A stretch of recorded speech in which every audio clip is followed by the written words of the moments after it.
ചെട്ടിക്കാട് വിശുദ്ധ അന്തോണിസിന്റെ തീർത്ഥാടന കേന്ദ്രത്തിൽ ചരിത്രപ്രസിദ്ധമായ ഊട്ടുതിരുനാൾ ദിനം നാളെ.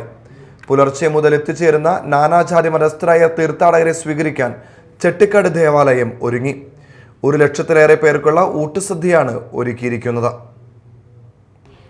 നാളെ രാവിലെ 10:15 തുടങ്ങുന്ന ഊട്ടുനേർച്ച രാത്രി വരെ തുടരും. തൃപ്പൂണിത്തുറ ആനന്ദ പയ്യുടെ നേതൃത്വത്തിലുള്ള 100-ലധികം പാചക വിദഗ്ധരും ഇടവക ജനങ്ങളും തീർത്ഥാടകരും ചേർന്നാണ് ഊട്ടുസദ്യ ഒരുക്കിയത്. ഇതിനായി ടൺ കണക്കിന് അരി, പച്ചക്കറി എന്നിവ വേണ്ടി വന്നു.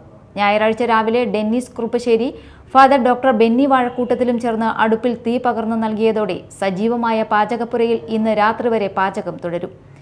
ആയിരങ്ങളെ ഒരേ സമയം ഉൾക്കൊള്ളാൻ കഴിയുന്ന ഊട്ടുപന്തൽ പള്ളിമുറ്റത്ത് ഒരുക്കിയിട്ടുണ്ട്. തിരക്ക് ഒഴിവാക്കുന്നതിനായി 10 കൗണ്ടറുകളിലായി ഊട്ടുനേർച്ച വിതരണം ചെയ്യും. ഫൈബർ പ്ലേറ്റിൽ ബൊഫേ രീതിയിലായിരിക്കും നേർച്ച വിതരണം ചെയ്യുക.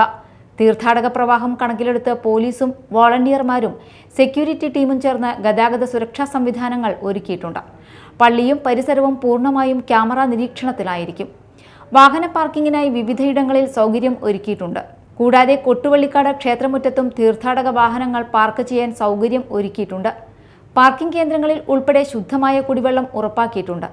അത്യാവശ്യ സന്ദർഭങ്ങളിൽ ഡോക്ടർ ഉൾപ്പെടുന്ന മെഡിക്കൽ ടീമിന്റെ സേവനം ലഭ്യമാക്കിയിട്ടുണ്ട്.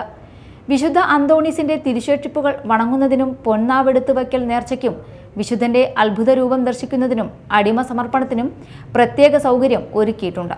തിരുനാൾ ആഘോഷങ്ങൾക്ക് father doctor Benny Vazhakoottathil, father Ajay Antony Puthanparambil, sister Juby Francis Kuruppassery, Veenan Thanippally, Alby Padamattummal, Alex Palliyil എന്നിവർ നേതൃത്വം നൽകും.